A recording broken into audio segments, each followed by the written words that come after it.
বিশেষকৈ মাননীয় মুখ্যমন্ত্ৰী ডাঙৰীয়াৰ পোনপটীয়া হস্তক্ষেপটোত আমাৰ বিশ্বাস আছে আৰু এটা এনকাউণ্টাৰ হ'ব লাগে। বহুত দিন এনকাউণ্টাৰ হোৱা নাই, এনকাউণ্টাৰ হ'ব লাগে আৰু চন্তক বিহুবৰ সেইডোখৰ এৰিয়াতে লুকাই থকা মানুহখিনি যিসকল অপৰাধী 10জনমান এনকাউণ্টাৰত নাইকিয়া হ'ব লাগে। এইটো হ'ল CCTV কেমেৰা ফুটেজ আৰু CCTV কেমেৰা ফুটেজটোত আপুনি চাব গাড়ী স্পীড চাওক আপুনি। এক্সিডেণ্ট হোৱা অকণমান আগৰ ঘটনাটো দেখিছে, এইটো MJ বুলি কৈছোঁ যে এইটো ইয়াৰ গাড়ী স্পীড তাত 25 to 30তকৈ ওপৰত কেতিয়াও নহয় আৰু তাত এটা স্পীড ব্ৰেকাৰ আছে, স্পীড ব্ৰেকাৰটোৰ ওচৰত ঘটনাটো সংঘটিত হৈছে। আৰু এটা আপুনি কথা মনত ৰাখক, মই ভাবিছোঁ পূৰা মদ খাই পেল হৈ গৈছোঁ বুলি ভাবি লওক। মই ফৰ এক্সাম্পল মই নিজাকৈ লৈছোঁ, পূৰা মদ খাই গৈছোঁ, তথাপিতো কিন্তু মই যদি তেনেকুৱা এটা স্পীড ব্ৰেকাৰ ওপৰত উঠি পেলাই যদি মই পৰোঁ, বাইকখনৰ মই 2-3-4 ফুটৰ কাষত থাকিম, নহ'লে বাইকখনৰ লগতে থাকিম। সেইটো সময়ত মদ পানী খাই যোৱা ল'ৰা নাছিলে, অলপমান আমাৰ অলপ স্বাভিমানী ল'ৰা, কাম কৰা ল'ৰা আৰু সচেতন এজন যুৱক। সি হেলমেট পিন্ধি যোৱা নাছিলে, এইটো মই মানি লৈছোঁ, মূৰত এখন গামোচা আছিলে, কিন্তু সি বাইকখনৰ পৰা প্ৰায় 40-45 ফুট দূৰত পৰি আছে আৰু তাৰ স্কাল ৰাইট ছাইডে ভাঙিছে, স্পাইনেল ইঞ্জুৰি হৈছে, তাৰপৰা চাৰ্ভাইকেল গৈছে, তাৰ মাল্টিপুল ফ্ৰেকচাৰ আৰু ব্ৰেইন হিউমাৰেজ হৈছে, ব্ৰেইনৰ ভিতৰত গোটেই ব্লাড, তাৰ কাণে নাকে মুখে চব ব্লাড। 4টা বজালৈকে তাৰ ব্লাডে ওলাই আছে। চুকাফাত আমি ভৰ্তি কৰিবৰ কাৰণে বিলাসীত অসমৰ সতীৰ্থসকল গ'ল, তাত নাৰাখিলে ইমাৰ্জেঞ্চি চিটুৱেশ্যন কাৰণে লগে দি দিলে, ৰেফাৰ কৰিলে ডিব্ৰুগড়লৈ। আপুনি চাওক, এখন বাইকৰ পৰা পৰাৰ পাছত এইটোতো ফুটবলৰ নিচিনাকৈ এনেকৈতো পিং পং বল নিচিনাকৈ ড্ৰপ কৰি পৰা নাই। আপুনি বা আমাৰ কেতিয়াবা বাইক এক্সিডেণ্ট হৈছে, আমাৰ ছাল চেলি খাব, আঁঠু চেলি খাব, হাতৰ আপোনাৰ এইবিলাক পাঞ্জাবিলাক চেলি খাব, কিন্তু তাত কেনেকুৱা স্পট নাছিলে, ডাইৰেক্টলি তাৰ মাথাত বেক চাইডে স্পট আছিলে আৰু তাক মানে মাৰি ভাঙি তাক টচনচ কৰি দিয়া হৈছে। আৰু এই বিষয়টোকে এই বিষয়ৰ লগত জড়িত থকা যিসকল অপৰাধী, এইবোৰ সাংঘাতিক ধৰণৰ চুপাৰি দি অনা হ'ব পাৰে, প্ৰফেশ্যনেল কিলাৰ হ'ব লাগিব।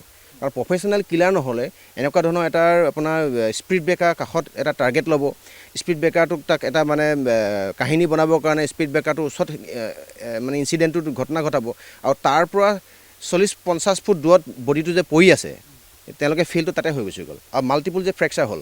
কিছুৱে কৈছে, আমি শুনিবলৈ পাইছোঁ, বটলৰ ভিতৰত পানী আইচ কৰি পেলাই মাৰিলে এনেকৈ শুনিবলৈ ধৰা নপৰে, স্পট নাথাকে। বিশেষকৈ মাননীয় মুখ্যমন্ত্ৰী ডাঙৰীয়াৰ পোনপটীয়া হস্তক্ষেপটোত আমাৰ বিশ্বাস আছে আৰু এটা এনকাউণ্টাৰ হ'ব লাগে।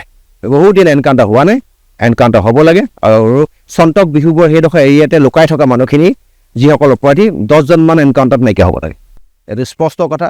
বিলাসী থানা অসমে কেতিয়াও কোনো কাৰণত এৰি দিয়া নাছিলে আৰু আমাৰ সতীৰ্থক কোনোবাই মাৰিব, আমি সেই MJ চেতিয়াৰ আত্মা সদগতিৰ কাৰণে ভগৱন্তৰ শ্ৰীচৰণত সৰল প্ৰাৰ্থনা জনাইছোঁ, মিনতি জনাইছোঁ।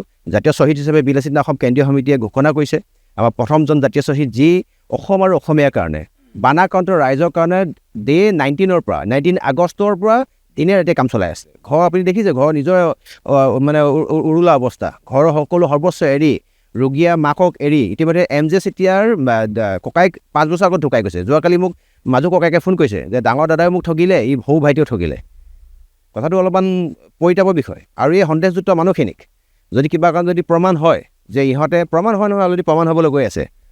PM ৰিপৰ্ট অলৰেডি কালি ফটোগ্ৰাফী হৈছে, ভিডিঅ'গ্ৰাফী হৈছে আৰু ইতিমধ্যে আমি 65 শত গজৰ যিটো ৰিজাল্ট সেইটো ইতিমধ্যে পাই গৈছোঁ। খালি আমি মাননীয় মুখ্যমন্ত্ৰী মহোদয়ৰ ছিগনেললৈ ৰৈ আছোঁ আৰু তাৰ পুলিচ প্ৰশাসনে যাতে সেই অপৰাধীবিলাকক যাতে হেৰি নিদিয়ে, মানে কি কয়, ৰক্ষণাবেক্ষণ নিদিয়ে। কথাটো আমাৰ সন্দেহ হৈছে। আপুনি নিজে কওকচোন, স্পীড ব্ৰেকাৰ এটাত যদি 120ত গ'লেও এটা মানুহে পৰিলে হাৰ্ডলি 10-15 ফুট দূৰত পৰিবগৈ, 35-40 ফুট দূৰত কেনেকৈ পৰিবগৈ।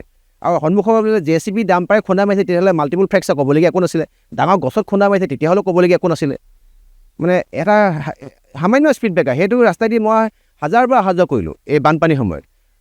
MJ চেতিয়াৰ লগত আমি একেলগে কাম চলাইছিলোঁ। সি এটা ছাইডে যদি কাম কৰে, মই বেলেগ এটা ছাইডে কাম কৰিছিলোঁ।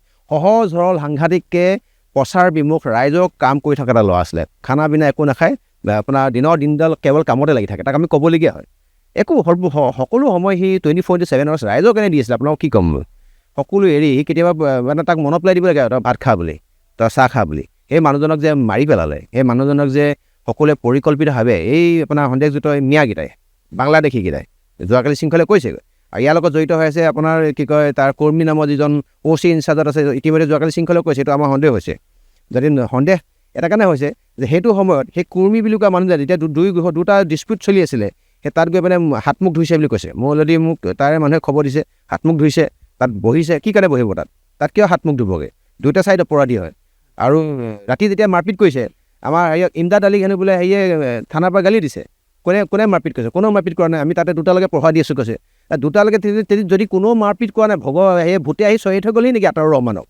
আতাউৰ ৰহমান বুলি কোৱা ব্যক্তিজনে মই আপোনাক পলকাছাৰ ফটোশ্বুট আছে যাতে ফটো লাগি দি দিম মই এই মাল্টিপল এৰিয়াত যে হেমাটামা হৈছে যে তেজ গোট খাই আছে মাৰিছে যে ব্লাড যে ক্লটিং হৈ আছে যে এইবিলাক তেতিয়াহ'লে কি হয় এইটো কোনোবা মাৰিবলৈ ভোটে চৰিয়াই থৈ গুচি নেকি এই ৰক্ষণাবেক্ষণ দিয়াৰ ক্ষেত্ৰত থানাখন হেৰি আছে ইয়াত তেওঁলোকৰ মুখ্য ভূমিকা আছে গতিকে পাপৰি চেতিয়া বাইদেউ আপোনাক ওপৰত আমাৰ বিশ্বাস আছে SSP শিৱসাগৰ আৰু কংকন দাৰ ওপৰত আমাৰ বিশ্বাস আছে ৰবীন কুমাৰ DIG ওপৰত বিশ্বাস আছে অসম পুলিচৰ ছিষ্টেমটোৰ ওপৰত বিশ্বাস আছে এইবাৰ কিন্তু যাতে একদম ঘন চালনীয়ে চালিব লাগিব পানী নৰকা এটা সিদ্ধান্ত হ'ব লাগিব আৰু বিলাসিত অসম আজি ইতিমধ্যে আপোনালোকে আজি গম পায় যে শিমলুগুৰি সকলো মানে দোকান পোহাৰ চব বন্ধ হৈ গৈছে কিছুমানে স্বতঃস্ফূৰ্তভাৱে বন্ধ কৰিছে আৰু যাৰ যি জ্ঞাত নহয় তাক বন্ধ কৰাই দিয়া হৈছে আৰু ন্যায় পাবই লাগিব আৰু মই বিশ্বাস আছে চৰকাৰখনে এই ক্ষেত্ৰত ন্যায় দিব আৰু নহ'লে এনেকুৱা ধৰণৰ এই উপতীয়া মানুহবিলাক মই আচৰিত ক্ষেত্ৰত এটা কাৰণতে সন্তক বিহুবোৰত এনেকুৱা ধৰণৰ সন্দেহযুক্ত মানুহ কেনেকৈ সোমাবলৈ পালে আপোনালোকে খেদিছিলে আকৌ কেনেকৈ খেদিছিলে সোমালে কেনেকৈ তাৰ এটা তদন্ত হওক